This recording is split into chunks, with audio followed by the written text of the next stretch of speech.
Hello everybody, welcome back again to my class, English course Dwijendra College. So how are you today? I hope all of you are fine and ready to learn new materials. Previously, we have discussed or I have explained you about introducing yourselves and others. Now, I'm going to give you a new material called the legal profession, or we call it the legal occupation, atau biasa kita sebut dengan pekerjaan yang berhubungan dengan hukum pastinya. Karena kalian di sini jurusan hukum, jadi ya pastinya kalian harus tahu apa saja sih pekerjaan yang atau istilah pekerjaan dalam bahasa Inggris, pekerjaan dalam hukum ya, seperti itu. Oke, without further ado, let's take a look. Ya, dalam pertemuan ini saya akan menggunakan dua bahasa, jadi jangan khawatir. There are two types of lawyer who practice in England. They are called barristers and solicitors. Jadi ada dua jenis pengacara ya yang berpraktek di Inggris. Mereka disebut dengan barrister dan solicitor. Nah, nanti kan di slide saya ada dua bagian tabel ya, yang ada yang di Inggris dan ada yang di USA atau di Amerika. And then in the USA and most other countries, such as Indonesia also, lawyer don't make the distinction. A lawyer is simply known as an attorney at law or an attorney. Nah, di AS dan sebagian besar negara lain seperti Indonesia juga salah satunya, pengacara tidak ada perbedaan nama ya seperti Inggris. Seorang pengacara hanya dikenal sebagai an attorney at law or an attorney, yaitu pengacara. Okay, next I will explain you one by one in detail. Nah, selanjutnya saya akan menjelaskan satu persatu perbedaan nama-nama lawyer atau istilah lawyer dalam bahasa Inggris dengan detail atau lebih detail. Oke, kita mulai dari lawyer.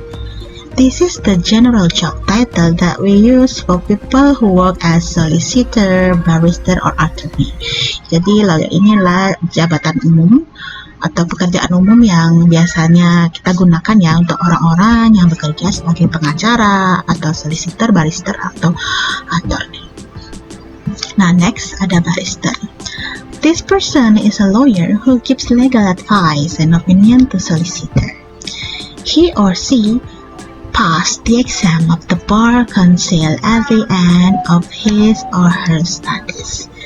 Nah, orang ini adalah seorang pengacara yang memberikan nasihat dan pendapat umum kepada pengacara ya, dan dia juga lulus ujian dewan pengacara di akhir studinya. Seperti itu. Kemudian ada solicitor. This person is a lawyer who gives legal advice to individuals or companies. He or she passed the exam of the Law Society of England and Wales at the end of his or her studies. Jadi orang ini adalah seorang pengacara yang biasanya memberikan nasihat hukum kepada individu, perorangan, atau dan perusahaan. Nah, dia lulus ujian The Law Society of England dan Wales di akhir studinya. Sedangkan attorney, this person is a lawyer who gives legal advice to individuals and companies. He or she passed his or her exam in the USA at the end of his or her studies and is usually a member of the American Bar Association. Nah, orang ini adalah seorang pengacara yang memberikan nasihat hukum kepada individu dan perusahaan. Ia lulus ujian di AS atau Amerika Serikat pada akhir studinya dan biasanya menjadi anggota American Bar Association. Nah, hampir mirip tadi dengan solicitor ya, sama-sama memberikan nasihat ya untuk nasihat hukum kepada individu dan perusahaan. Sama, hanya bedanya kalau solicitor itu di England dan Wales, sedangkan attorney khusus di Amerika dan biasanya di negara lain juga bisa. Oke, itu sedikit penjelasan tentang istilah-istilah pengacara ya, seperti ada solicitor, barrister, dan juga attorney. Semuanya sama, artinya pengacara, tapi memang berbeda-beda namanya karena tergantung tempatnya. Ada yang di England dan ada yang juga yang di USA atau di Amerika. Now let's move on to the next slide. In both England and the USA, it is not possible to take a special exam to be a judge. If you decide that you want to be a judge, you must get a lot of experience as a lawyer first, then apply to be a judge and wait to see if you are chosen. Di Inggris dan Amerika Serikat, tidak mungkin untuk mengikuti ujian khusus untuk menjadi hakim jika kalian memutuskan bahwa kalian ingin menjadi hakim. Kalian harus mendapatkan banyak pengalaman sebagai pengacara terlebih dahulu, kemudian baru kalian melamar menjadi hakim dan menunggu untuk melihat apakah kalian terpilih. Jadi tidak sembarangan ya untuk jadi hakim. Nah, kalian harus, kalau ingin jadi hakim, kalian harus punya banyak pengalaman dulu sebagai pengacara. Nah, kemudian baru melamar menjadi hakim dan menunggu dan melihat apakah kalian terpilih. Nah, apakah ini sama dengan di Indonesia ya? Mungkin nanti bisa kalian komen di kolom komentar YouTube channel saya. Dipersilahkan. Next, I will give you a brief explanation about solicitor. Nah, saya akan memberikan penjelasan singkat tentang apa sih itu solicitor itu, atau tentang solicitors. Okay, let's continue. Most law student in England become solicitor. Nah, kebanyakan mahasiswa hukum di Inggris menjadi pengacara. When they finish their university studies, they do 1-year legal practice course and then a 2-year training contract with a law firm. Nah, ketika mereka menyelesaikan studi pada universitas mereka melakukan kursus praktek hukum selama 1 tahun dan kemudian kontrak pelatihan 2 tahun dengan firma hukum. And then after that, they are qualified solicitor. Nah, setelah itu baru mereka menjadi pengacara yang berkualitas. Many solicitors work for a legal practice, which is usually a partnership of solicitors who work together. Banyak pengacara bekerja untuk praktek hukum, yang biasanya merupakan kemitraan dari pengacara yang bekerja sama itu. And then solicitor practice in many areas of law. Although each solicitor usually choose to specialize in one particular area, they represent their client both in and out of court. Nah, pengacara berpraktek di banyak bidang hukum. Meskipun setiap pengacara atau solicitor ini biasanya memilih untuk berspesialisasi dalam satu bidang tertentu saja. Mereka mewakili klien mereka baik di dalam maupun di luar pengadilan. We often describe this as acting for a client. Nah, kita sering menggambarkan ini sebagai tindakan hukum untuk klien. Nah, the process of making a claim in the civil court is called litigation.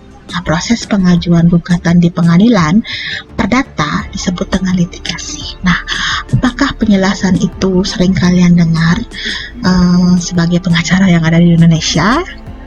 Ya, mungkin bisa nanti komentar juga ya, karena mungkin saja mirip atau sama mungkin.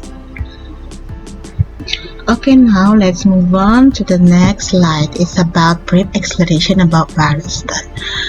Barristers are usually self-employed lawyers but can work in partnership in the way that solicitors do.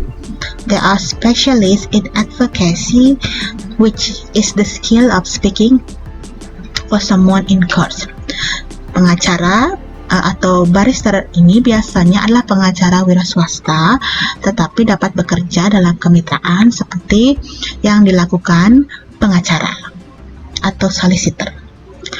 Mereka adalah spesialis dalam advokasi, yaitu keterampilan berbicara untuk seorang di pengadilan. We call this pleading a case. Biasanya kita menyebutnya kasus memohon atau memohon kasus. They also give opinions on areas of law to solicitors and the solicitor's client. Mereka juga memberikan pendapat tentang bidang hukum kepada solicitors atau pengacara dan juga klien pengacara. It is not just barristers who have the right of audience in court.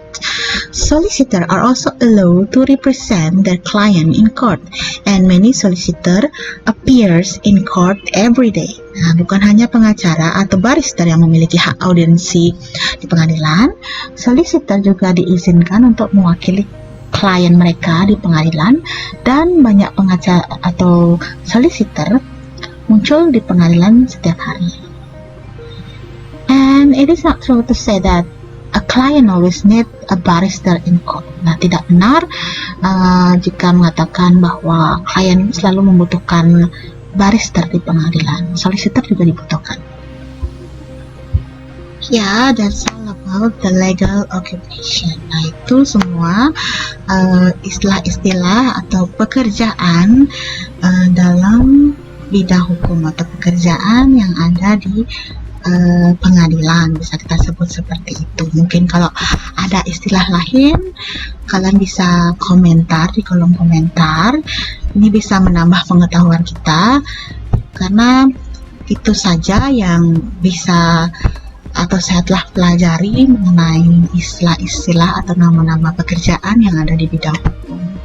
Mungkin kalau ada tambahan lain, you are welcome to share with us in this meeting. Okay, I think that's all for today. See you on my next video. Nah, jangan lupa kalian cek tugas kalian di Google Classroom. Okay, thank you. See you. Bye-bye.